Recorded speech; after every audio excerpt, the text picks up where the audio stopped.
Okay, Blayze, so you mentioned coming in the industry just clean, you know, without having the musical knowledge, without having the musical background, without, more importantly, having the musical connections in Joburg. Right. So just talk to us about how that experience was, just, you know, just coming in just fresh, just... Yeah, it was crazy, man. Like, nothing that I'd learned in like the corporate world or textbooks or any websites I tried to research or look at prepared me for like the industry and just the nature of it and what it takes, and you know the backs, the force, it's cutthroat, it's everything. It's like a drama series, man.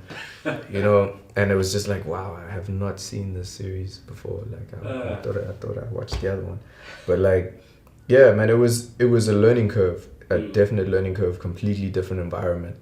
And like in terms of Music Connects, the first 6 months after I resigned, I basically just spent at Urban Brew interning and just going around and meeting people, just shaking hands, just finding out who's who. Oh, okay, yo, you so and so. And a lot of the people that I had met as Connects that time are friends, personal friends of mine, people that I've worked with in some or other capacity to this day.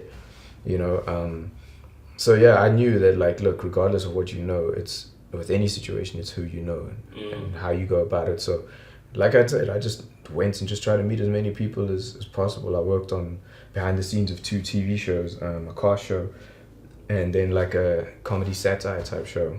I can't remember the name of the shows now, but yeah, I just spent time and just found out, yo, what mic is that? This is how you shoot it. What camera is that? Why do you do this? I just was that dude that just asked a million questions. And yeah, it picked up a lot through that. And yeah, like I said, still have those connections to today. Yeah. So up to our knowledge, when we looked at it, have you been signed? Because we never saw that. Did you just go and just start up Blayze Entertainment just off the bat? I started Blayze Entertainment, and I basically just registered my company. I went to Samro, I registered as a member, became a member. I went to Resale, I went to Share as my publisher. I own my own publishing. They administer my publishing. I own my own masters. Anything that has my name attached to it, which I have produced or released, is mine. So I made sure that, because I was just like, you know, dot your I's, cross your T's, you know, the stuff that I do have control over and the stuff that's more familiar for me. Because of the corporate background, I was like, let me do that. You know, also just as a confidence booster to know, okay, cool, I've got this paperwork, I've done that. Now where it comes to a point where you've got this and this, and people are going, well, Samra wants to pay you, but to which bank account? You know what I mean? So yeah, I started with the stuff that I was slightly more familiar with while I was trying to just, you know, network and build relationships. But yeah, now I'm signed to myself, if you'd like to call it. Yeah. You own your own stuff, and I think that's an important lesson for upcoming artists. You just educate themselves. But you know, let's just get into the music. I don't know if it was your first single, Freeze and Pose. No, Freeze and Pose. I hate that song. You hate that song. It's funny because that video was very different. It was in a tunnel. 30 meters under the ocean in Durban. It was the first video shot there. But you hate that. 16-hour shoot, man. That video was tiring, dog. It was a cool idea. The song was pretty dope. I just think I shouldn't have been on it in terms of like, and I was in a weird space on a personal level at that particular time. I was just not in the best space creatively. I didn't know what I wanted to do. I just knew sounds that I liked in terms of like UK funky, and that was because I was traveling. That's like grime, and that, man, there's so many cool sounds, and when you hear elements of their sound, you're like, this sounds like house music, man. Like, and now Drake, One Dance, and you know, a lot of stuff that's like 4 to the floor tempos. You're like, yo, man, Beyonce's been, you know, leeching off us in terms of like choreography and that sort of stuff.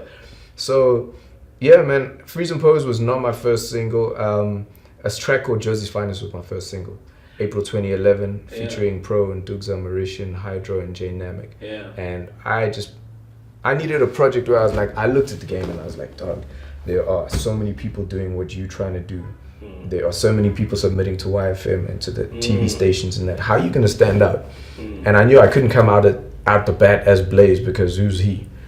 So I was like, I literally just took a feather out of DJ Khaled's cap. Yeah, I was about to say. Yeah, it was just like, let me holler at a couple of people. I produced the song. I took creative direction in terms of the video and plotting that and saying we're going to shoot at Santon and we're going to shoot it on the Gautrain. It actually aired in the Gautrain on the screens for 6 months. It was the first video shot there, and it really came together well because it was just me saying, this is Dylan King, this is Blayze Entertainment, this is what I'm passionate about, and this is what I'm capable of. So as much as I funded everything on that project out of my Provident Fund, which I got paid out, I was like, it really did put me in a strong position in terms of people going, who is that?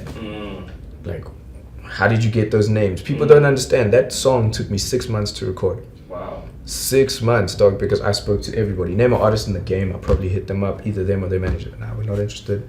Don't know who you are. No reply. Nah, kiss my ass. We're not. And then I bumped into a few key people. Mpo Benti. Him and I are still working to this day. He put me in touch with Pro and with Ndugza. Yeah. I met Dynamic through some people as well, their family who, I still know them to this day. So it took me 6 months to record that song. In that time, I still had my car accident, blah, blah, blah. And then no, you can't just leave us hanging in car accident. Nah, man. And it's a story that I've had to reiterate. I don't like going back to because I feel like it's done. But for people who aren't familiar, December 8th, 2010, I had a car accident. I broke my back, 3 ribs in my sternum. And I got 6 screws put into the top of my back. I had to learn how to walk again, all that stuff in the middle of the recording process. Got back to Joburg, recorded Pro's last verse, and then we shot the video with Pilot Films. Shout out to Bruce Patterson, man. And it was just a really cool project, despite all the hiccups and how long it took.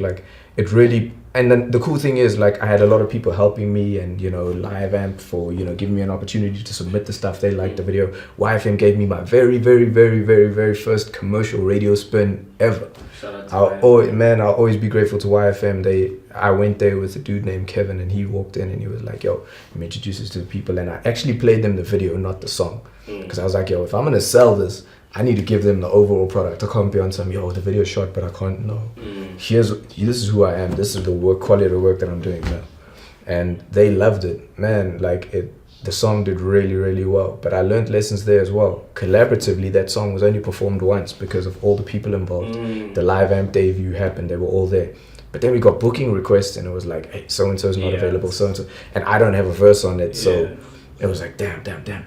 And then... it was a big eye opener, a big lesson learned. But I'm grateful for it. Yeah. So I just want to get into the single. Yeah. It's going to bring me to my next point is the Meant to Be single. Yeah. It's the single that I like. Uh-huh. I like the message you talk about, your frustrations. Yeah. And just everything when I listen to your music, just sonically, lyrically. Yeah. It's dope. Thank you. But I kind of feel like the game's sleeping on you a little bit. Do you kind of feel like that way, or do you kind of like your position? Not. Man, if I got $2 for every time people told me that, I could buy a CLA. No, but I mean, I could buy a CLA, CLA 45 AMG yesterday. Yeah. It's been said, and I get tweets from people going, yo, why are people sleeping on Blayze? What's going on? What?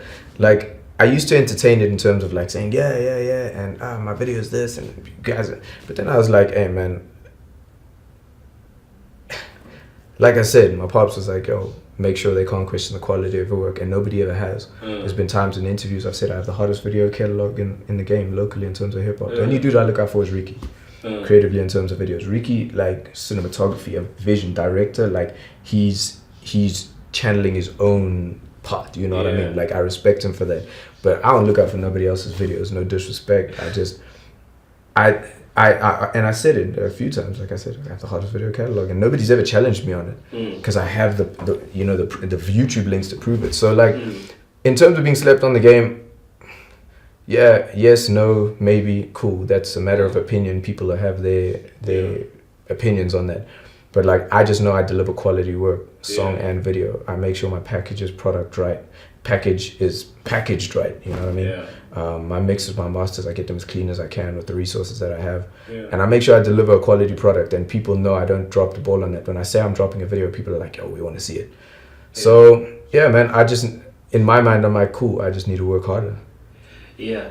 Because I asked that question because I think it was on a song with Questa, the Subasa. where you go. Whew, we went in on that track. No, you did. But there's a line they said you never make it. You're not local enough. Yeah. You never blow. You're not local enough. You're not local enough. So is that maybe because with your releases with the DJ Cleo, it could be said you're kind of getting local. So is that something that you heard?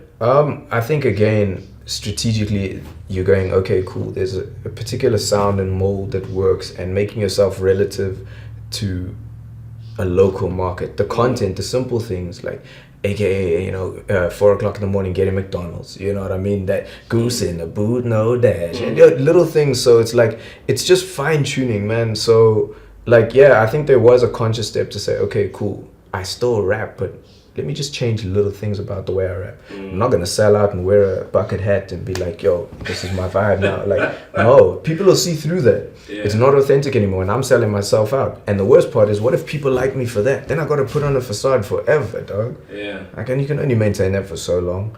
Okay. And the cool thing is, like with a Meant to Be and like with a Sugar and a Hammer, I feel like it was content-wise more local, but it was still me. I didn't sell out. There wasn't a complete change in it. It's been a progressive thing to say, let me just be a better artist. Not going, hey, that's the sound, let me quickly go and buy these type of shirts, and hey, Lacoste, okay, shout. Just no. It's just refining that process, I think. In terms of that statement, you're not local enough, somebody actually said that to me. Oh, okay. Yeah, dude was like, yeah, you won't blow locally, you're not local enough. I was like, fuck you. I'm gonna get questioned. Kiss my dick. I'll show you. Don't challenge me like that. Like, I'm just like, cool. I don't care how many hours. I don't care if I bleed out of my eyes. I'll show you.